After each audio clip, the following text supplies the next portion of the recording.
action. Okay, how do you know what you know?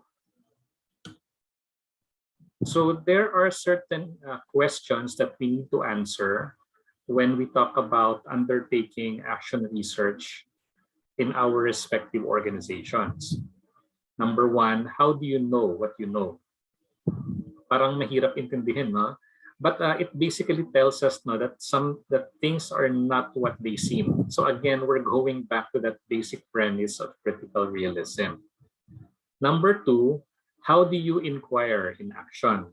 Now, this is important because it highlights the characteristic of action research where the researcher is actively involved in the process. No? The action researcher is not detached from the organization, doing a study on a particular organization from a third person perspective. You are in the midst of action. And therefore, even as you try to do your job, even as you react to the actions taken by people no, that affect you, you must also be alert and be able to understand things that are going around you without having to halt the operations of the business until after you understand how things are going. It does not happen that way. No? The business will continue to operate regardless of whether you are making sense of what's taking place or not. All right. And that's why we have this construct known as being a reflective practitioner. Remember? Okay. The next question is, how do you attend to what you might be learning as you engage in the issues of your action research project? So this is where the reflection and the journaling will come in. Because when you do your action research, it's not only to solve a particular issue or take advantage of a particular opportunity in the workplace. You must also be able to document the lessons learned from the process because you're doing research. Okay, remember that you are wearing two hats. You are wearing the hat of the employee or manager in your organization, but you're also wearing the researcher's hat. So you must be able to fulfill the requirements of both the company that you work for and the requirements of the school. Okay, your requirements for this particular subject. All right. Number four, how might you do research in the present tense? So again, no, being able to take action and learn from it in the present, no, not from insights from the past, although that is also part of it. And then number five, how do you engage in collaborative inquiry and action? Now, this last question will probably be tackled 2 or 3 sessions from now when we go into our lessons regarding second person inquiry, when we already consider the other people in the organization who will constitute your research collaborators. Now, you've encountered this term, reflective practitioner, which I asked you to explain to me, given your understanding. And then we came across the terms knowing in action and reflection in action. So the bottom line here is that we try to understand the things that are happening around us, okay, so that we can react adequately without having to stop things, not to freeze things before we can take action. And also, ultimately, for us to be able to learn from the experience so that subsequent action will be informed by the things that took place in the past. So that will require some form of reflection on the part of the action researcher. Not only reflection in terms of whether the solution implemented work or not. It's not about the technical issue alone, but it's also about understanding where we're coming from. Now, why did we act this way? Okay, what are the values, beliefs, and assumptions that colored the way that we look at things and that influenced our ultimate actions in the organization? So we will go back to that later. Now, we also learned that there are different things, there are different processes by which we think and do things. Okay, the first one will be experience, basically the things that we sense using our different senses, no? Seeing, hearing, smelling, tasting, touching, even the things that we feel. Okay, yung mga sakit ng katawan, no? These are things that are also part of our experience. Okay, things that we are thinking about are also part of our experience, no? Even if we are not sensing them physically, no? Even if it's all in the mind. But of course, no, sometimes if there are things that are in our mind, it sort of manifests itself in terms of our physiology. So halimbawa, no, if we feel anxious about a particular situation, it might manifest itself, no, in terms of perspiring or hyperventilating. No? Sometimes it happens, no, and that's unfortunate. No? Parang ganon, all right? Number two would be understanding, meaning that, okay, these are the things that we see around us. We want to make sense. Gusto nating bigyan ng kahulugan yung mga bagay-bagay na nakapaligid sa atin. Now, how do we make sense of it? No? We can make sense of it based on our past experiences. We can make sense of it by asking people questions. Okay, bakit ganito ang nangyari? Bakit parang hindi na motivated ang mga tao? So instead of simply trying to assume based on your past understanding, you can ask people, okay, ba't parang matamlay ka ngayon? You can ask them, and maybe you will be able to get a direct answer different from your initial assumptions or hypotheses. No? Number three, judgment. So this is when we marshal evidence. This is when we test and see whether our thinking actually fits. Okay, tama ba yung ating pagkakaintindi? Tama ba yung pakahulugan na ibinigay natin? No? Ano yung what is it, no, that we decided to do based on this? And then finally, making a decision or taking action. So that will involve the following processes: deliberating, valuing, deciding, choosing, taking action, and behaving. Now, I think something that we often forget is the importance of valuing. Anong ibig sabihin nito? No? It means yung mga bagay na pinapahalagahan natin. So I'll give you an example. No? For instance, no? Currently, I'm also the graduate program coordinator of the Department of Management and Organization, meaning that I try to attend to the different concerns of MBA and BBA students. Okay, you can just imagine, no, every so often when I open my computer, may dumadating na email sa akin about enrollment concerns, about course crediting concerns, etc., etc. If I decide, no, to answer all of these inquiries, yun na lang ang gagawin ko buong araw, sumagot ng email. But I'm also a teacher. No? I'm also your teacher. I'm also a teacher in the BBA program.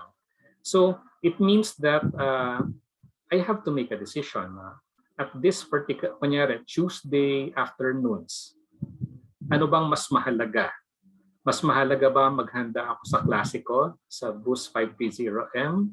Or mas mahalaga ba na sagutin ko yung mga inquiries ng mga MBA students? So in this particular case, I'm making what we call a value judgment, na, which translates into particular action. So what I do is that I block off my entire afternoon from 2 o'clock right before our class, simply focusing on, let's say, grading your assignments, preparing for our lesson for today, meaning that everything else takes secondary priority. Now that is an example of valuing, no? A concrete example of valuing. In your own organizations, ganun din, no? Maraming binigay sa inyong assignment yung boss ninyo. Okay, which one of these will you start working on first? Will it be the most important one? Will it be the most urgent one? It will now depend on what it is that you value.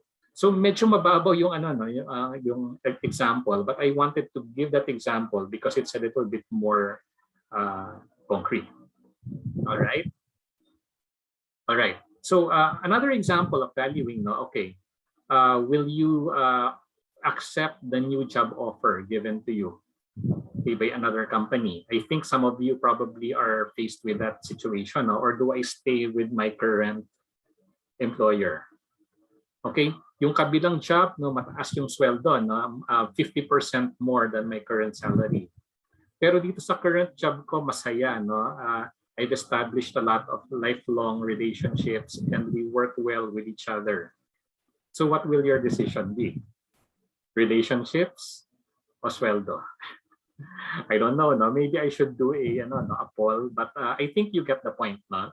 Whenever you make a decision or action, it will be preceded by a certain judgment that we make that is colored by our value system, and also by what we believe is more important as compared to another. All right, so all of these things come into play. All right, now when we do action research, particularly well, not only for first person practice and second person practice, our goal is to be able to generate insight. So what do we mean by insight? It is an act of understanding that grasps the intelligible connections between things that previously have appeared disparate. Now you probably understand why we introduced the topic of critical realism and the three different layers of reality. No? That is because things that we think are not connected to each other are actually related to each other and might actually be the reason why we are experiencing a certain problem in our organization. Now, if we don't see the connections, there is no insight there. Parang mababaw lang yung ating pagtingin doon sa problema. Kaya hindi motivated itong taon to kasi mababa yung sweldo. Kumbaga, ganong ka-simplistic yung thinking. Okay, kasi mababaw lang yung kanyang yung kanyang hypothesis about the situation. Now, an insight is also a creative act of understanding, of grasping and formulating patterns, unities, relationships, and explanations in response to questions posed to your experience. And also, it goes beyond descriptive experience to an explanatory organization of the experience's possible meanings. And that is why I was looking for the arrows in your three layers earlier. Now, when we talk about insight, we have some historical mga vignettes, no, or stories that tell us about insight. So, for instance, in the case of Archimedes, supposedly, nung naliligo siya sa bathtub, no, naisip niya, because of his previous knowledge about physics, no, and the notion of displacement, na-realize niya, this is a way by which I can test whether the king's crown is really pure gold or meron siyang impurities. Now, the insight did not just come out of nowhere. No? It was also coupled by his prior knowledge about physics and the notion of displacement. So insight will only come to people who have who understand things now, who have a more complex way or sophisticated way of understanding things. In the same way, it was reputedly, si Newton reputedly discovered the law of gravity on the basis of an apple falling on his head. No? Mga kwento-kwento lang to, no? But we're basically repeating the same story here, that he was trying to understand the laws of physics, and nakuha niya yon based on his already prior knowledge. It's not something that just appeared out of nowhere. So insight comes to those who are ready to receive them. Okay. Now, when we talk about the process of human knowing, there is a progression between what it is that we experience, the things that we observe, okay, how we make sense of the data that we are seeing around us, what judgment we attach, okay, to the things that we that we see, and then the ultimate action that we take. But this particular diagram tells us that all of these different processes of human knowing must be infused with the spirit of inquiry, meaning that we must always be willing to ask questions, to question our, let's say, assumptions and beliefs, so that we might have a more holistic or maybe a more realistic assessment of what the situation is. Because oftentimes, no, because of our limitations as human beings, no, because of our, let's say, education, we're specialized, we tend to see things from a very narrow perspective. Let's say from the perspective of an accountant, or from the perspective of a marketer, or from the perspective of an IT person. But without talking to people coming from other disciplines, our understanding of a particular situation might be very narrow and might not tell us the complete picture. And therefore, it is important that we ask questions from people that know, or from people who might be bringing in fresh perspectives about the issue. So katulad ng kanina na yung kay Charmaine, it's purely HR, no? The problem was framed from a purely HR perspective, when in fact we know that overworked workers or motivated workers might also be affected by other factors aside from the HR policies of the company. All right. Now, the textbook also talks about the general empirical method, which we know since we learned this from in high school or even in college.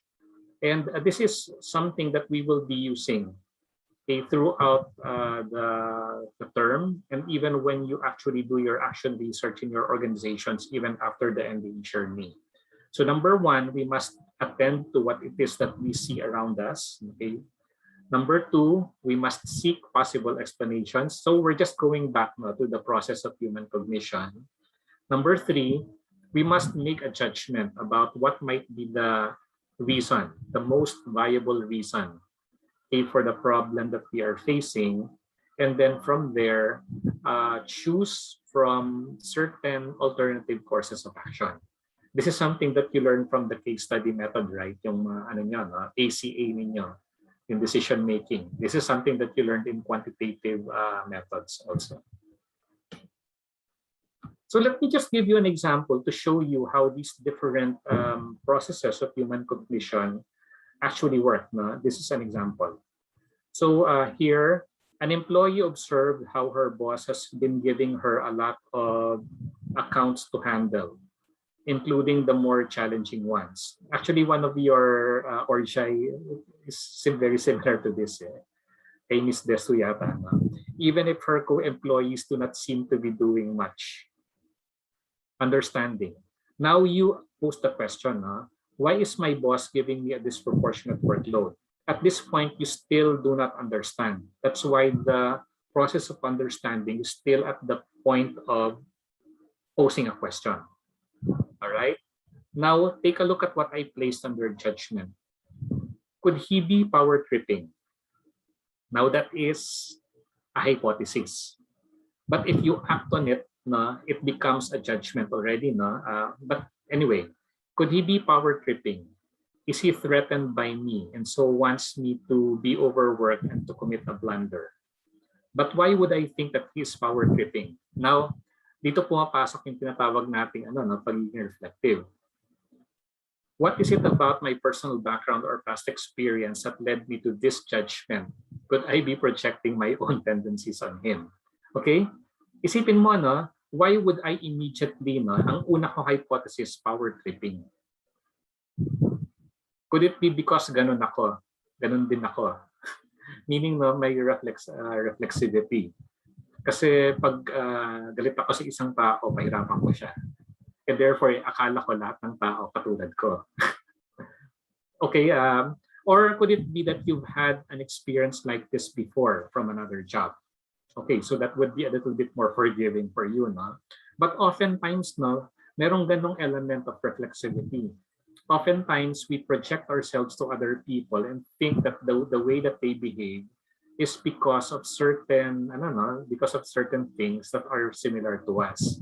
That's why we have to be very careful about making judgments, and that we must also be aware that, okay, where is this judgment coming from? You get it?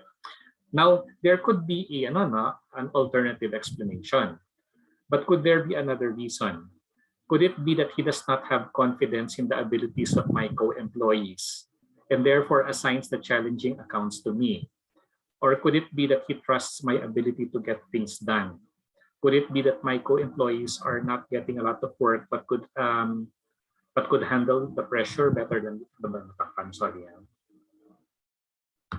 Could it be that my co-employees are also getting a lot of work but could handle the pressure better than me? That's also another possibility.